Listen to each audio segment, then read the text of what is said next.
We're back again for another UFC YouTube live stream. This time we're going to be breaking down a card between Dolidze versus Nasruddin Imavov. Apologies for the slight delay. I was having some technical difficulties, but you know we're here.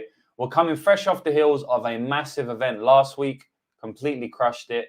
That was the event where I took home over $100,000 profit. We bet on Neil Magny to win in round 3, Jezza Vicious to win in round 3, Gillian Robinson. We bet on 4 different underdogs. Every single one of them cashed.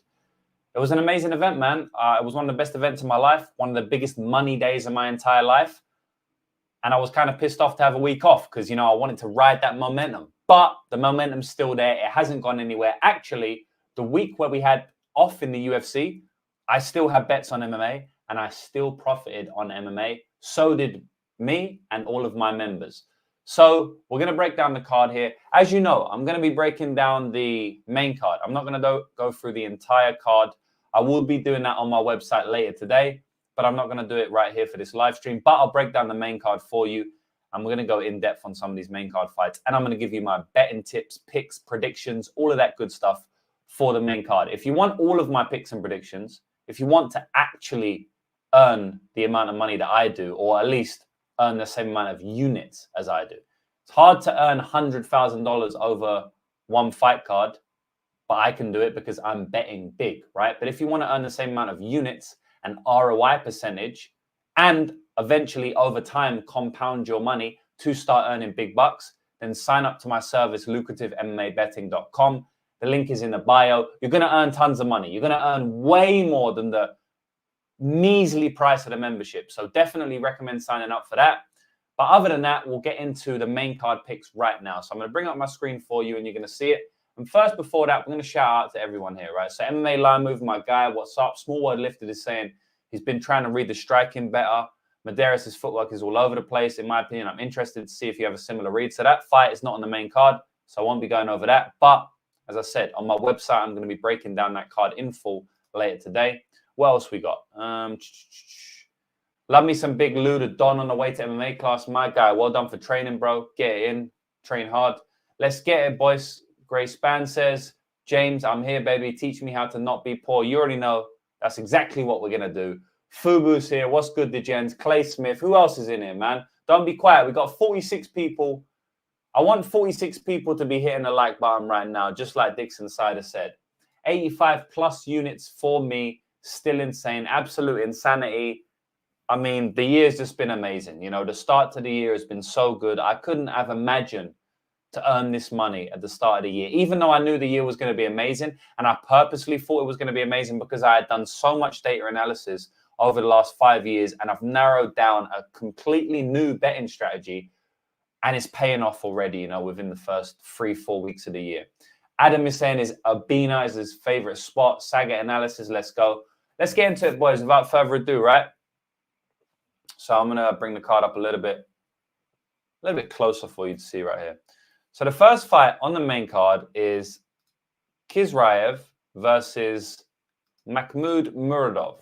This is a good fight. And it's actually a very interesting fight for me. And the reason is because Kiz RV does look like he's a good fighter.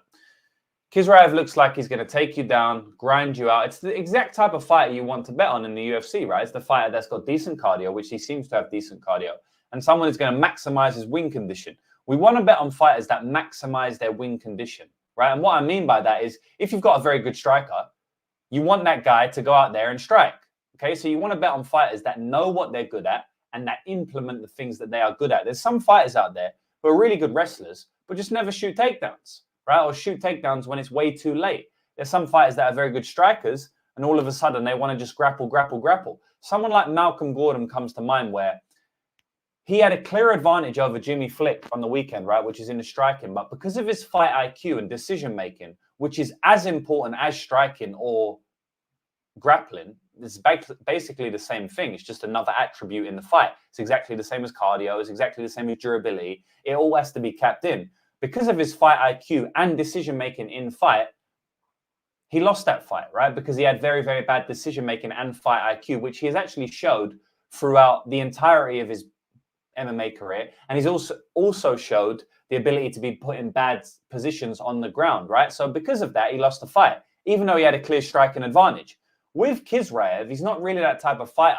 He knows he's good at grappling. He knows he's a takedown guy. And that's exactly what he does, right?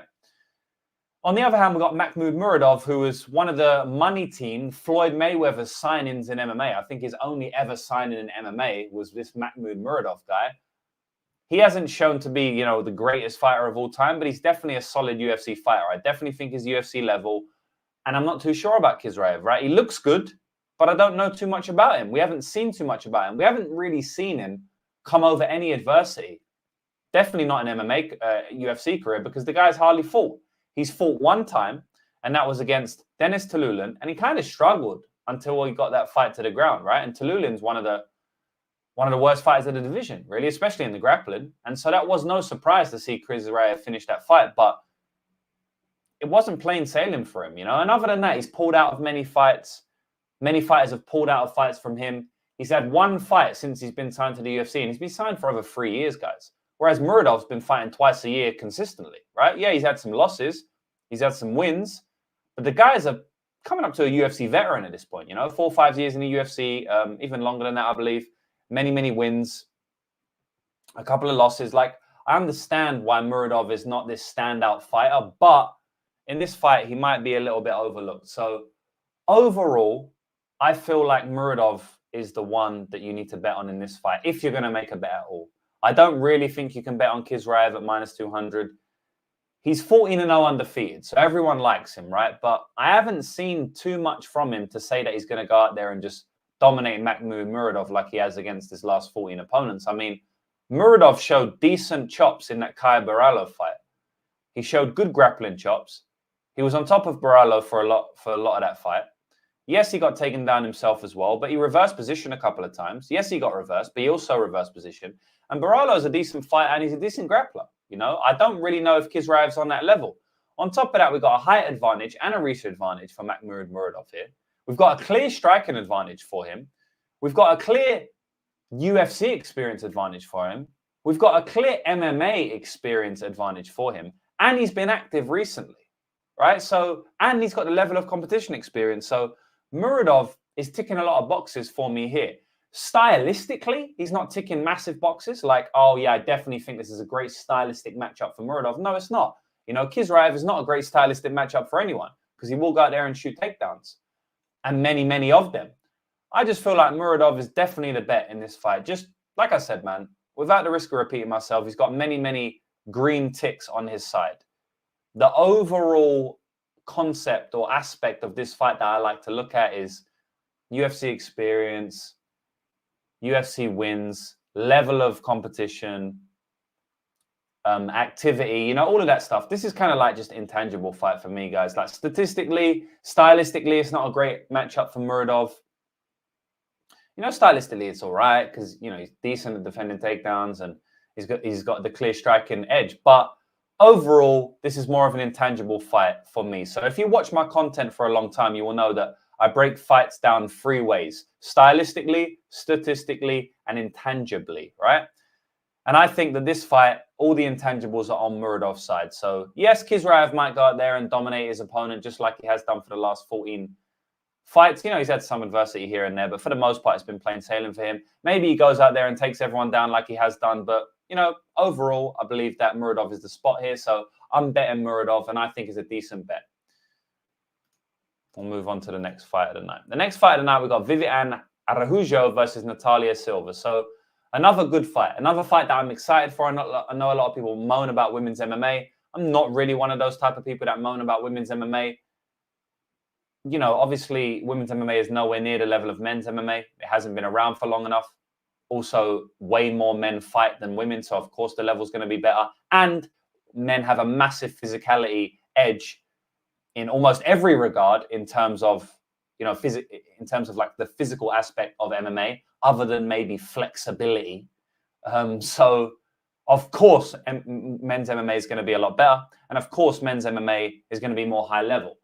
But I still think women's MMA is good. And this is a high level fight, in my opinion. You know, both girls are very, very good martial artists.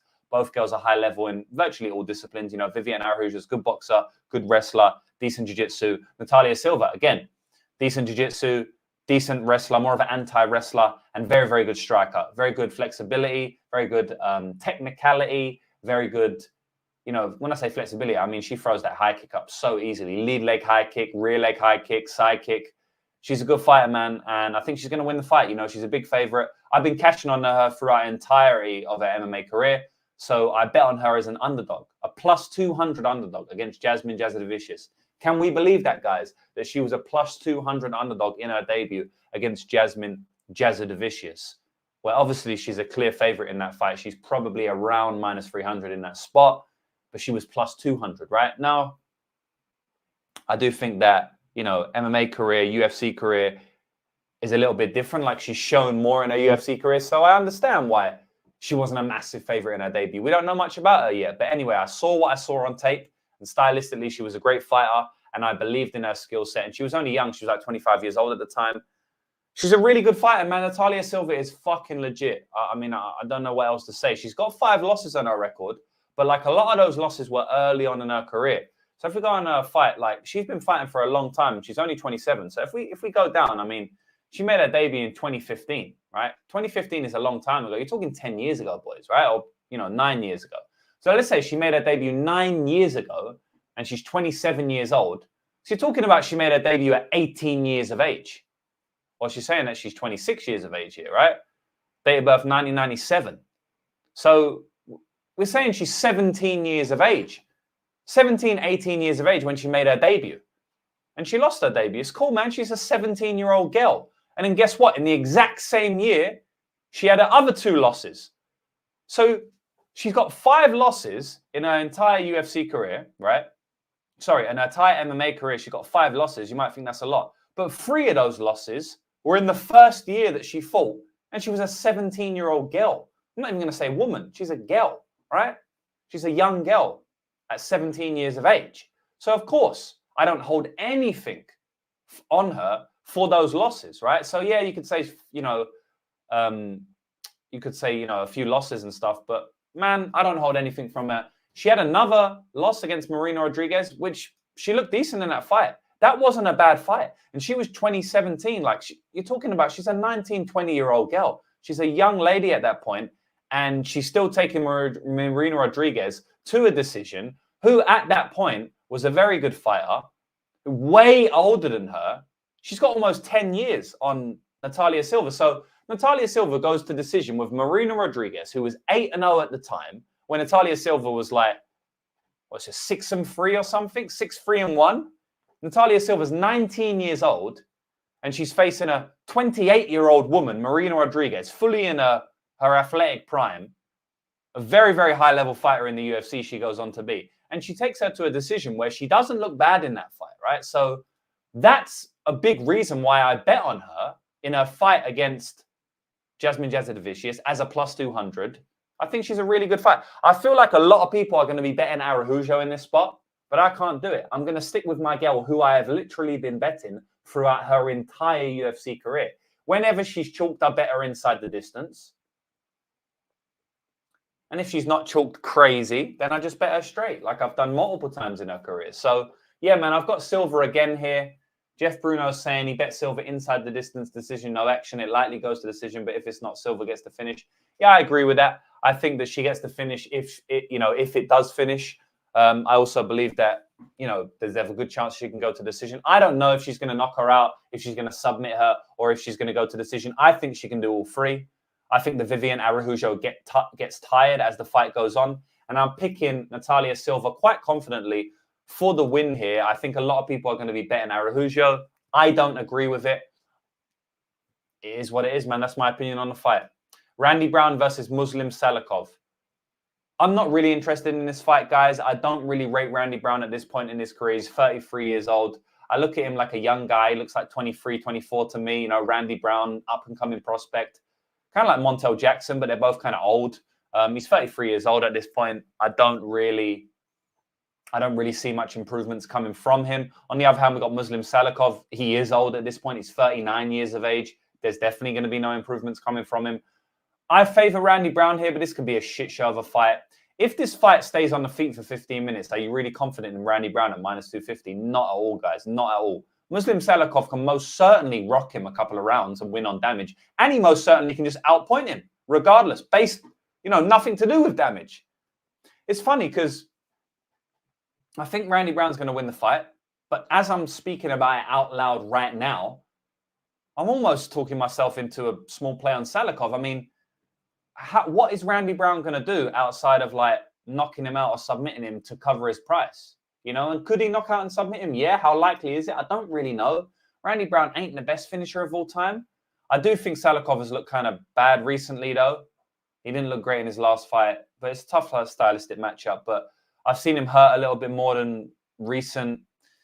This is a weird fight. It's kind of like Dixon Sider says. I feel like this fight goes to split decision or Randy Brown finishes him. I feel like it's one of those ones. So I guess based on that, Randy Brown should be a -200 or so favorite, because if I'm saying that Salikhov's path is basically a split decision or wobbling him, but then Randy Brown could get the submission or knockout, it kind of comes down to, it looks like Randy Brown should be the favorite here, up at that 2 range, but I don't like it, guys. It's just not really the type of spot that I want to play. I don't know, man. I've got a weird feeling about this fight in some way. And maybe the weird feeling turns out to be that Randy Brown just gets a weird guillotine submission after looking 50-50 or something like that. I'm not saying weird feeling means instantly Salikhov's going to win. But I think those of you who know MMA, those of you who know both of these guys, those of you who know me, I think you get what I'm saying. Like, it's just a bit of a weird fight. More of a stay away fight for me. Terry Smith saying second round sub. Yeah, one of those ones where he gets a second round submission after looking like an underdog. Plus 150 underdog, for the first round. Some weird shit like that. Anyway, I'm passing on this fight overall, guys. I'm picking Randy Brown for the win. Nothing to say here. Renato Moicano versus Drew Dober. Great fight. Best fight on the card? My most exciting fight on the card? Probably. Why not? I'm actually very excited to see Natalia Silva in the octagon. She's one of my favorite fighters. She's very similar to Yasmin Lucindo in terms of favorite fighters. I think Natalia Silva and Yasmin Lucindo both fought in their debuts very close together. And I bet on both of them as big underdogs in their debuts. One cashed, one had a 50-50 fight that didn't go my way. And I like both of those girls very much. Amanda Lemos, she's kind of passed on the torch now to Lucindo and to Natalia Silva in my power rankings in who I like the most. Because I like a lot of fighters, but, Lemos was my girl. She still is my girl, will always be my girl, but she's had her time now. She's fought for the title like I predicted her to do on her second fight in the UFC when nobody thought she was good. And now she's passed it on to those girls, But back onto this fight, it's a striker versus grappler matchup. I think Moicano's probably going to submit him or Dober's going to knock him out. I mean, I ain't really going to say anything too crazy in this fight, guys. I can make a I can make a big breakdown on it and, look at the technicality between the grappling and if Dober's going to be able to get back up or if Moicano's going to get to mount like he did against Hernandez. And I could give you this technicality breakdown, but I don't really think it requires too much technicality. Although, maybe I'll look into this one a little bit more. And the reason I say that is because thinking about the technicality, I don't need to see too much on the Moicano side with the striking because I can read striking quite easily. And I read in the striking when I taped this that Moicano's definitely going to be there to be hit by Drew Dober. I don't really see Moicano staying safe on the feet for 15 minutes at all, to be honest. I don't really like his defensive tendencies on the feet. He's pretty good offensively on the feet, but I don't love his defensive tendencies. He's definitely there to be hit. And Drew Dober just has too much durability edge to not put his game on Moicano on the feet and probably knock him out. But I do want to look at the grappling a little bit more. Not so much the takedown defense, but maybe the guard defense from Drew Dober, because I remember he had a decent guard against Islam Makhachev, but I didn't rewatch that fight for this fight. I guess I should have, but it's not one of them ones like I will, right? I often watch tape later in the week as well. This is an early breakdown. Most people haven't done their tape study for this card. I've done basically all the tape study, but I like to polish up on tape at the end of the week. I've been doing that this year quite a lot, where I'll do a big breakdown. I'll do my full tape study, but then as the week goes on, I start to look into specific technicalities a little bit, especially when I speak about it out loud to you on a stream like this, because it gets me thinking about things a little bit differently than if I'm just in my own head, right? That's why I always tell people they should write down their tape study thoughts, type out their tape study thoughts, speak out loud on your tape study thoughts, call a friend, phone a friend, word to the weakest link. Who Wants to Be a Millionaire? Not the weakest link. If you're from UK, you know that. That's old school nostalgia. But that's why I always tell people to speak about the fights, because it actually allows you to approach the fight from a different perspective, and you look at it differently than if you're just thinking about it purely in your mind. It's the same thing when you have an issue in life, you know, a problem that you need to solve in entrepreneurship. If you speak about it out loud, you can often get to different conclusions than if you just had it in your own head. It's the exact same thing with tape study, guys, and that's why I like to speak about things out loud to you through this form, through this YouTube modality, and then I actually think of things. And one of the things I've just thought about is, let me see how good Dober is at stopping the passing, specifically stopping the guard passes, because Moicano is obviously going to shoot takedowns. He probably will get him. Drew Dober doesn't have good takedown defense. Anyone can take him down.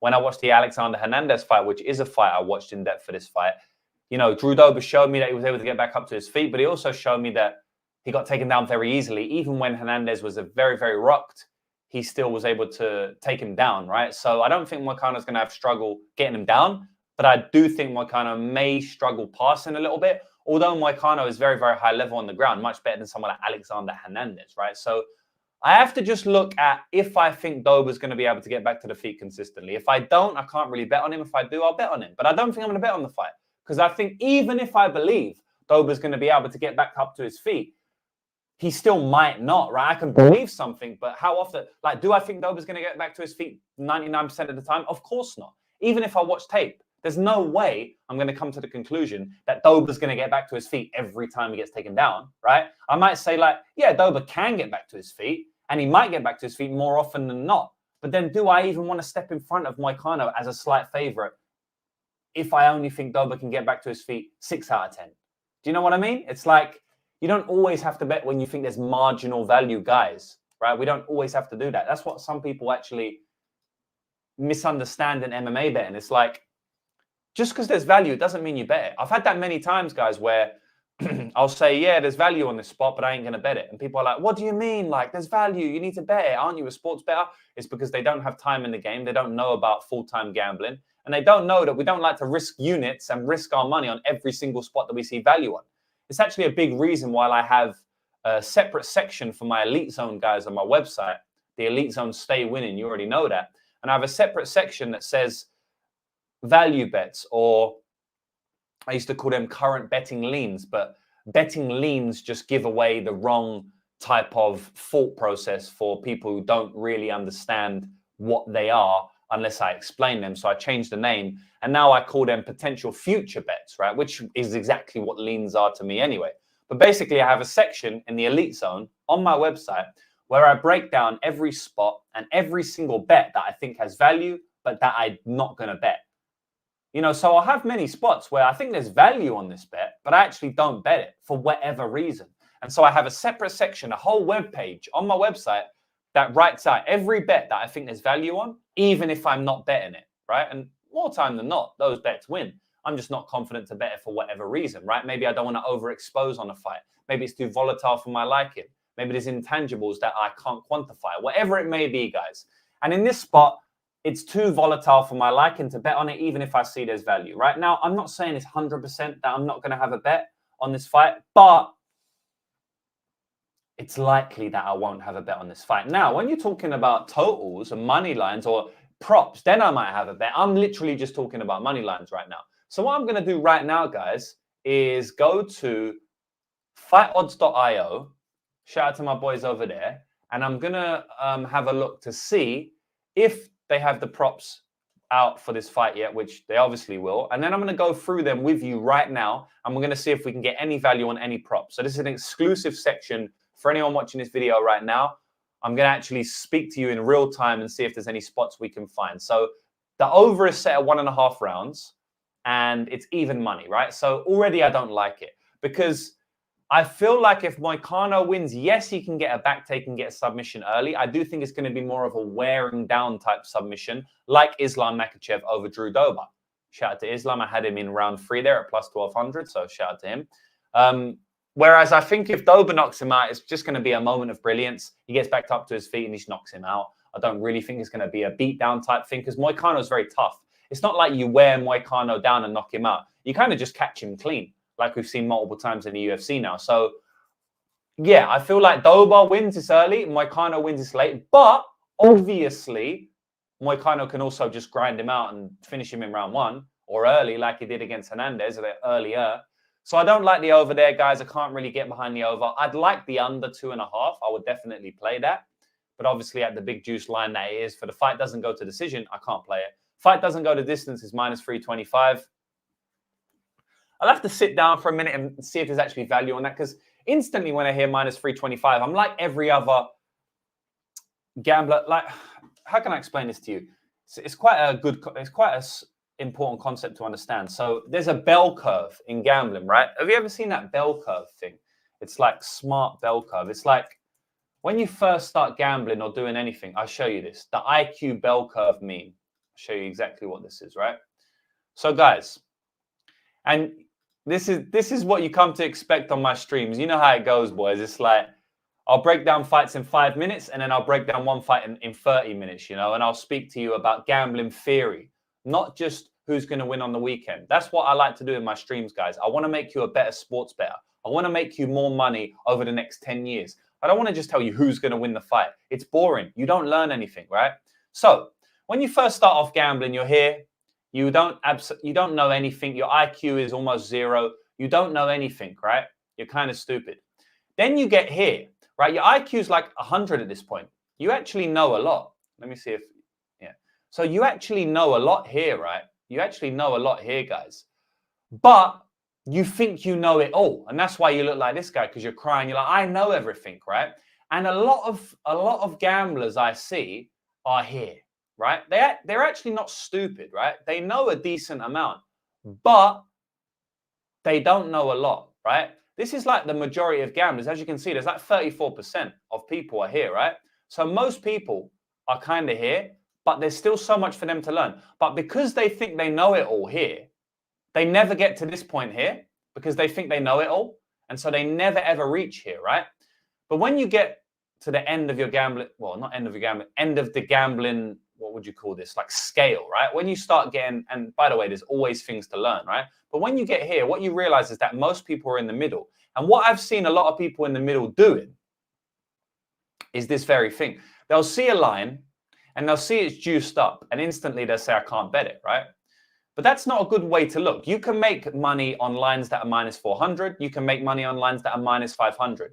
It actually pales in significance to the value on the line. It doesn't matter what line it is, right? You can make money on everything. So is there a chance I can make money on minus 300? Yes, I can most certainly make money on a minus 300 line. But I believe that a lot of people looking at MMA betting instantly, they look at minus 300 like, no, I can never make money on it, right?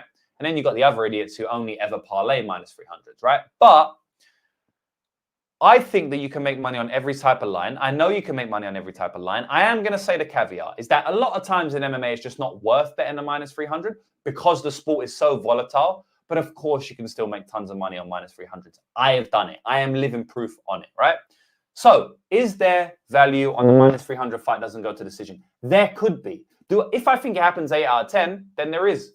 But anyway, guys, we'll go back onto the fightodds.io and we'll see if there's any value in anything here, right? So I've only got Bet Online open at the moment for the odds. What is Dober knockout? Dober inside the distance is plus 140, so his knockout line is plus 170. Dober knockout at plus 170 is not a bad play. I know his money line is plus 125. I'd probably personally rather take plus 170 because I just believe he's getting grappled if it goes to a decision or probably subbed, you know. Dober knockout plus 170. When it opens market wide, we'll be able to get 2-1. Dober knockout at 2-1 is a good play in my opinion.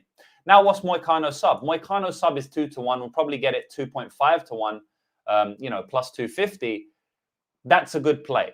You know, Dober knockout 2-1, which we will be able to get, I would assume. And then Moicano sub 2-1 or better. I believe those are both good plays. And that's what I would be targeting outside of the money lines. So that's it, guys. We'll move on. My prediction is Drew Dober gets a knockout, but we'll move on now. And we'll get to the main event. But before we do that, we're going to address everybody in the comments right now. So we're smashing through it today, guys. I've got no time to waste. I've got a lot of stuff to do.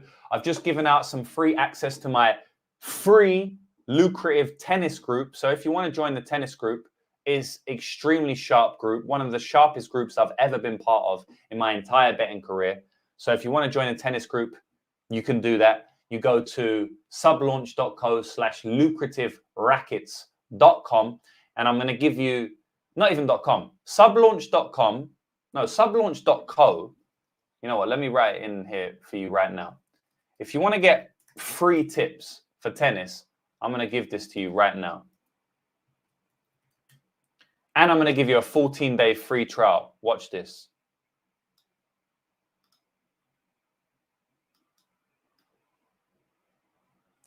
I'm going to give you a 14-day free trial, boys. So,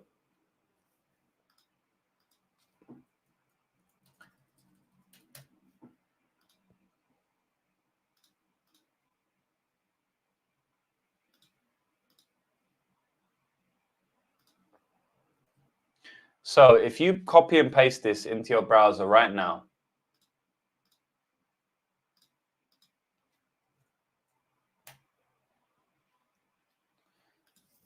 you see this. If you copy and paste this into your browser, you're going to get brought to this page, Lucrative Rackets. You can sign up to Lucrative Rackets. You'll get 14 days for free, and then it will renew at £59 per month. But you can cancel before it renews. You can cancel straight away if you want, so you never get charged. You just get the 14 days free. I've already given out 28 days free, and we completely smashed it in those 28 days. Now I'm giving you another 14 days, right? So it'd be a very smart idea for you to get onto this Lucrative Rackets, which is free betting tips, and you can use this code right here to get it for free for 14 days. Wait, 14-day free trial includes MMA or only tennis? It includes tennis, but in the tennis group, I am also giving out my MMA picks for free for 2 weeks. So, I mean, you're getting an insane deal on this. And actually, it's so insane, I'm going to close it off right now. There's only, as you can see, there's only 91 spots available, and I've already sent it out to over 500 people. So, you know, I would recommend joining that if you want, but if not, up to you guys. Let's get back to the actual fights now. That's an insane deal. I've never done anything like it, to be honest, where you get so many things for free. Anyway, boys, I'm a man of the people. I've won many hundreds of thousands of dollars off MMA this year. Not many, 200,000, but anyway, that's kind of many. It's more than one, right? I've won about $200,000 off betting this year already, so I'm feeling generous, right? That's why I'm doing this. Anyway, boys, let's get straight back to it. I am going to address some comments, like I said. Moicano is about to pull a Grant Dawson and stay on the feet too long. Yeah, maybe. But, bro, Grant Dawson, he didn't even stay on the feet too long. It was like 60 seconds, man. He just got knocked out instantly. Dober KO feels value, maybe. Salikhov value, I mean, feels trappish. Yeah, yeah, but Moicano sub is trappish then, right? I mean, I'm sure one of them is going to happen. I don't know. It's MMA, but I feel like it. Salikhov value definitely could be, bro. Definitely could be. I think this fight might be identical to Bobby Green versus Grant Dawson. What, like instant KO? Possibly. Do you watch other people's breakdowns for some more insight or confirmation on things you're thinking? I never watch them for confirmation on things I'm thinking, but I most certainly support the community and watch breakdowns. Now, I go through phases. So, like, I've done like 2 years where I've not watched any other YouTube breakdown, but I'll watch Clint's breakdown. I enjoy Clint. He brings a good entertainment factor to it, as well as his picks. So I watch the Die Hard MMA podcast. I also like the Club and Sub Boys. I'm very vocal about liking their product. I always promote it, but I've promoted it many times. Sometimes I'll try and watch them live, but the timing doesn't work out for me. I'm usually working, so I'll catch that as a replay. So the Club and Sub Boys there, John Stargarian and Danny Lags. I like those guys. And then outside of that, I don't watch too much like regularly. Those are the two that I watch fairly consistently. Not every week at all, but like, you know, at least once a month I'll watch that. I don't watch, you know, full YouTube breakdowns. Most of the time I'll watch like, you know, maybe like 20 minutes or something, or maybe like a couple of fights or something like that, or go to the main event. But outside of that, you know, I watch people here and there, but not too much. But yeah, man, definitely. I like to support the community. But most of the time I create the content. I don't really watch it too much, to be honest, guys, especially nowadays, you know, because I'm so busy with all the stuff I give to you, my brothers. Grace Ban, how much chin upside does Dober have? He's been chin recently. He's got a big chin upside, man. Massive, massive, in my opinion, massive. But now I think about it, he showed chin in the Bobby Green fight. I think he's got a massive, massive chin upside, bro. Your insights make these videos great. I appreciate it, bro. I try to not do the typical same shit that everybody else does because I was already doing that 5 years ago. So I don't really like to be too boring, right? That's why I don't know if you guys have been watching me for a long time. I'm actually going to ask this now. How long have you guys been watching me? I'd really like to know that because I've been making content for like 5 years now. And when I first came onto the scene, right, I was doing full card breakdowns. Then in 2020, everyone started doing full card breakdowns. I mean, now it's just insane, right? But everyone started doing it. I was like, oh, this is boring now. Let me switch it. So I stopped doing full card breakdowns and I don't know if you guys remember this, but I'd love to know if anyone watched me back in the day when I basically used to, instead of doing full card breakdowns, I would do 3 segments. I would do the most exciting fight of the night. I would do the most inaccurate betting line of the night, and I would do the main event. If you've been watching me since then, shout out to you. I got a lot of love for you because those were the good old days, man. But yeah, basically my whole point is that I've been trying to do different things from a long time ago, and I'm still doing it now. And I am still doing different things. I've got a parlay show coming up in 2 days. No one's done a parlay show before. We're doing parlay madness. So yeah, man, I just like to do things differently, you know? Dixon saying, what day is my parlay and prop show? There we go. So my parlay and prop show is on Thursday for the American audience. It's Friday, New Zealand time for me. So if you just type in Friday, New Zealand time, 2 p.m., find out what that time is for you, and you're going to be golden. Most of the world, I'm 1 day ahead of you. So right now, it's Tuesday for me. It's probably Monday for you, right? I think it's Tuesday, or is it Wednesday? It's Tuesday, right? So it's Tuesday for me, but it's probably Monday for you. So I'm 1 day ahead of you. But basically, guys, Friday, 2 p.m., New Zealand time. That's when I do it. James is a Jedi. My man, you already know. May the 4th be with us this weekend. Little 2-leg parlay. You know I love those boys. Sup, James, the MMA GOAT, MMA parlay king. Appreciate that. Alternative double chance. Dober KO, Renato sub. Yeah, that's a decent one. I'd like to know what price they give us on that. Imavov going to out-volume Dolidze to a split, potentially unanimous. Yeah, I can kind of feel that. Nice, thanks. You're welcome, brother. Clint is the man. Do you think Rodriguez beats Garimbo? I don't know much about Rodriguez, so I can't be confident on that fight. Overall, I'm going to pick Garimbo for the grappling upside and the potential cardio and upside, but I don't know anything about Rodriguez, and you can't really be confident. Meta's saying, so you find watching others doesn't affect your reads, comes with experience, I guess. Yeah, because I usually, and this is something else I do that I didn't mention, I'll place all my bets before I watch that. I won't really watch content until I'm locked in and place my bets for that reason, because I don't want it to affect my read. Now, would it affect my read anyway? Well, I don't even give it the opportunity to, right? And again, that does come with experience.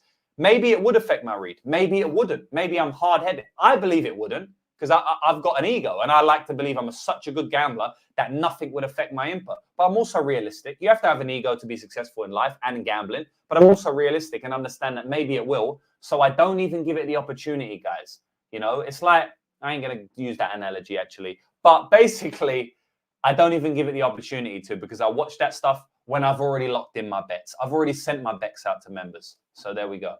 Grace Bam watching me for 2 years, 4 months. You're a newbie. What's going on, brother? Sean, about 1.5 years, like a year. Okay, so most people in the year. Eric Betts, my man, Eric Betts fights. Get back on the YouTube, bro. Come on. That's somebody else who I used to watch it as well. And, you know, Eric's not really making content these days, but I don't know if he's ever coming back. But if you are, then hurry up. And if you're not, then good luck to you. I hope your life's going well. But if anyone's on there, go and sub to Eric Betts Fights, because he brings something a little bit different to the show as well, a little bit different to the MMA community as well. The Meta-Human Project, I've been watching since the beginning. I've been betting MMA since Pride, Final Conflict, Crazy Lines back in those days, bro. Bro, yes.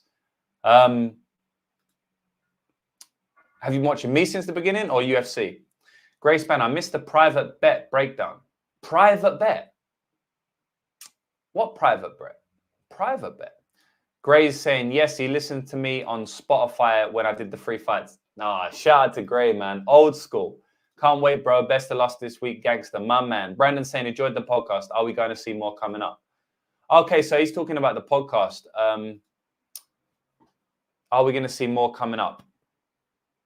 Yeah, I'll be doing more podcasts. I'll be doing more. I'm in touch with guys out here, and I will also be hosting podcasts as well, and maybe having other people on, maybe other gamblers.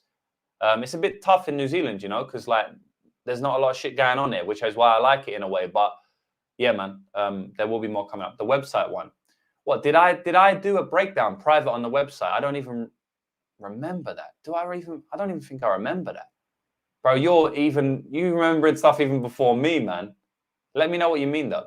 Congrats on all your success, James. You're living the dream. 100 units a year or over is literally like 1% of MMA bettors.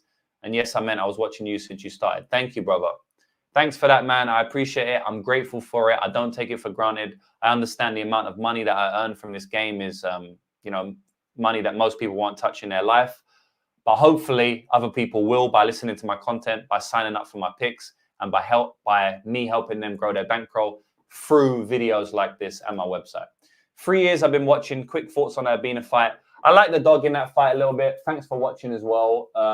I think Urbina's being maybe a little bit overrated from his minus 200 is a bit crazy, man. Like Urbina might be overrated a little bit. I think he's got he should win, but I don't know. It's a bit much.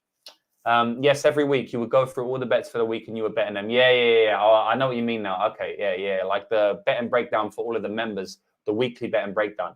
Yeah, man. Is what it is, bro. We've changed now. Many reasons for that. One of the reasons because the videos kept fucking about, to be honest. The website I signed up with, the host is not very good. And the videos were just messing about. I would literally record an hour video, bro. And then it would not upload. So I can't keep doing this, man. What do people eat for breakfast in New Zealand? All right, bro. We're getting off. I'll come back to that, bro. That's the important question. I'll save that to last. So, boys, I love my little rants. It's not even a rant, bro. I love the questions and the interaction with the community. That's why I do this show. And that's why I like to do this show alone, at least once per week, because I can do stuff like that. Anyway, Nasruddin Imavov versus Roman Dolidze. It's a good fight.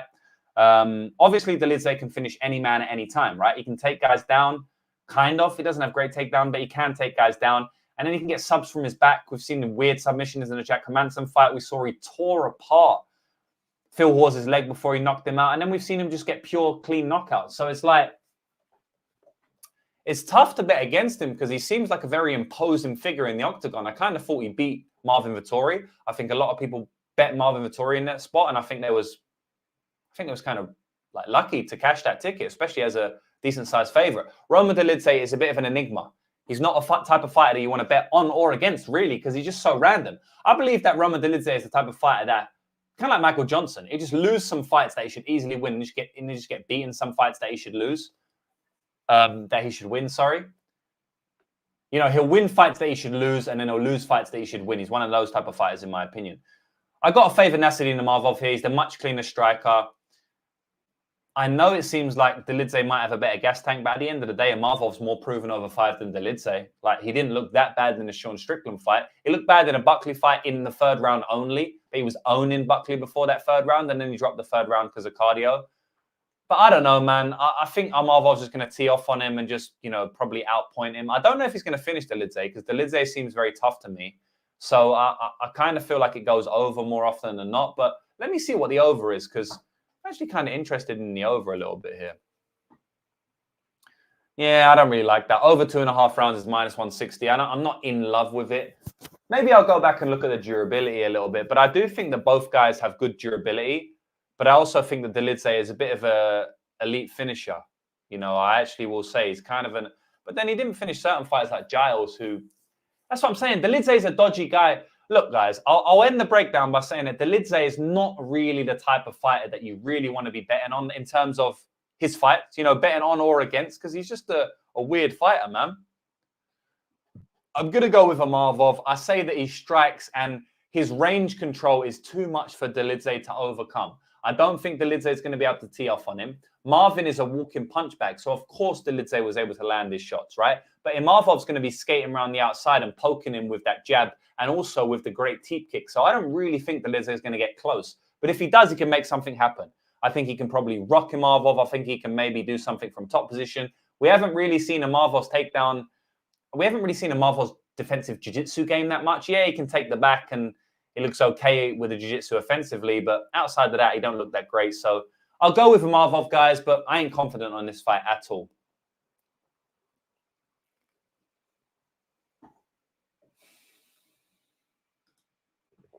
But yeah, Imavov decision, like Dixon's saying, it might be a decent price considering that over's minus 160 and he's minus 160 as well. So Imavov wins via decision is plus 275. Yeah, so I might take a poke on Imavov decision at plus 275. I'll probably get much better odds than that as well. Again, that is a fight that that is a prop that's only available on Bet Online. So I think that I'll probably use that. I might use that as a prop. I don't know, guys. I feel like Imavov gets a decision. Capping Service is asking me, can we get your take on Belbita McCann fight? And thanks for waiting to the end. Capping Service is smart. He always waits to the end to ask that because I ain't gonna ask it. Like people asked me before. I don't know.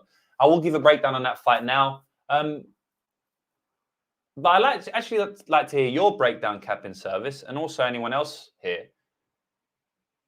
Imavov decision plus 275. I'm kind of liking that, guys. You know, like I'm kind of thinking that might be a decent play. Also, I believe that I'll get better. I'll get plus 350 or something, maybe plus 300, definitely plus 300, probably plus 350 or something. So, what do you guys think about a Imavov decision? I know it's a 5-rounder. We don't love it in a 5-rounder. I don't know. I feel like I might take a little shot at that, but yeah, we'll see. Again, just like MetaHuman Saint can never get Imavov fights right. Well, I can't. Yeah, I meant Dolidze, not Imavov. Exactly. So I can't really get that fight. I can't get his fights right either. So maybe I should relax on the Imavov decision. But at plus 275, I don't really have to relax too much, right? So my take on a Belbita McCann fight is that the type of fighters that McCann, I've actually broke this down on my last live stream. Get rich betting on MMA. Let's get rich betting on MMA because I want everyone to get rich betting on MMA. And I actually broke this fight down a little bit there. And I don't think McCann loses to these type of fighters. If McCann loses, it probably just comes down to some weird, stupid women's MMA shit where she doesn't fight optimally because she doesn't shoot takedowns or she only shoots one. She wants to stand and bang and Belbita just wins on footwork or something shit like that. But at the end of the day, man, I think McCann's the clear side in this fight. I think she's the clear favorite. I think she should win the fight. I could see her losing it from some stupid women's MMA shit. But outside of that, man, she's got a clear stylistic advantage here. She has the boxing advantage up close. She's very, very good up close. She rips to the body. She comes up top to the head. And I don't think Belbita does very well in that situation. I also don't think Belbita does well on the ground. If you watch their first fight, Molly McCann was clearly the side, clearly the favorite. And I think it's going to happen again. Why can't Molly McCann get multiple takedowns in this fight? You know, if you go back on Molly McCann's record, which is something that I love to do, and this is a very, very advanced MMA betting tip for a lot of you guys out here that probably don't use this. What I like to do is go on and drop in the secret sauce here, guys. What I like to do is go on their record, right? Whoever I want to bet on or against. And what I like to do is find out what type of fighters do they win against and what type of fighters do they lose against. And is there any pattern? Is there a pattern? Or do they just win and lose fights based on whatever? You know, maybe they win against strikers, they win against grapplers. You know, they're just a good all-round fighter and shit just happens in a fight. If they're better than the fighter, they'll win. If they're worse than the fighter, they'll lose. But some fighters have a clear dis or advantage in certain fights. And that's the case with McCann if you look into their record, right? If we see McCann's record, every single time she's lost in the UFC, guys, it's been via grappling. Every single time. Let's do it. I'll do it with you right now. Julia Stolarenko, armbar round 1, grappling. Erin Blanchfield, Kimura, round 1, crucifix. Taken down straight away, grappling, right? Then she beat Hannah Goldie, striking. Then she beat Luana Carolina, striking. Then she beat Ji Young Kim, striking. Then she lost against Lara Fritzen, got taken down like 5-7 times in that fight, grappling. Then she lost against Tyler Santos, taken down 4 times in that fight, grappling, right? Then she beat Diana Belbita. She actually grappled her a little bit in that fight. But, you know, basically what I'm saying is every time she loses is via grappling. The only other fight she's lost in the UFC, the only other fight she's lost in her career or in the UFC is Gillian Robinson, grappling. Every single fight she's ever lost in the UFC is grappling. Now, does it mean that she can never be beat by a striker? Of course not. There's strikers out there that will outpoint her and will beat her, right? But There's a clear pattern there, guys. Diana Belbita ain't taking this girl down. She ain't going to shoot takedowns. So yeah, man, I like Molly McCann to get the win here. Molly McCann. Fair enough. What day of the week do you usually try to lock your bets in? Early or do you wait for weigh-ins? I usually do it like early. I most of the time I beat the lines. You know, I get like if I make however many bets I make that week, I get CLV on about 90% of them, and then about 10% I lose out on. Like if I make 10 bets, probably 1 I won't beat the line, or 1 or 2, but 8 or 9 I will beat the line. Jimmy Flick last week, I didn't beat the line. Now I bet on him at plus 110 and he closed plus 180. Absolute insanity to me. I couldn't believe it. But that was an example of I should have waited to weigh-ins, right? But you don't know. Most of the time, I just lock them in when I lock them in because I know that I'm a sharp on the MMA market, right? I'm just calling it how it is. And so I know that for the most part, I will be getting CLV because most of the time I'm on the right side because I know what I'm talking about, right? So it just makes sense for me to lock in bets. If I wasn't very sharp, then I would wait. It would be more beneficial for me to wait a little bit longer. Sometimes I add as well because limits are higher and stuff. But yeah, basically, guys, I do it. I like Belbita. The first fight was wrong on fight stats. It was 30-26, not a 30-25. And it was because of a point deduction, not a 10-8 round from a beating. I think rounds 1 and 3 were close. I just feel like it was a clear Molly McCann win. And I also feel like Molly can just take her down like she did in that fight. And I think that she'll be able to win the fight based on that. So yeah, man. Belbita doesn't seem too bad as a bet. Molly coming down in weight, and I don't like that.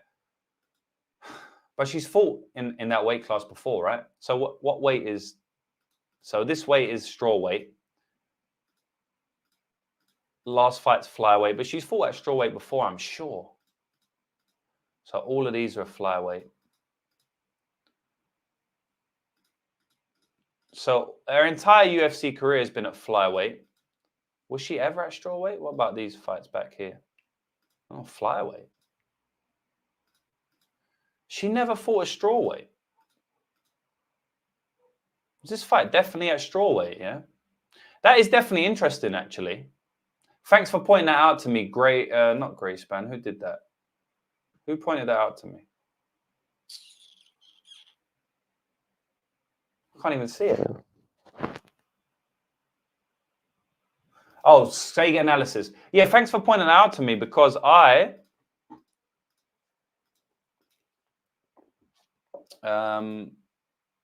yeah, so their last fight was at flyweight. Okay, and then so she lost to at flyweight. She instantly jumped out and then she won. Okay.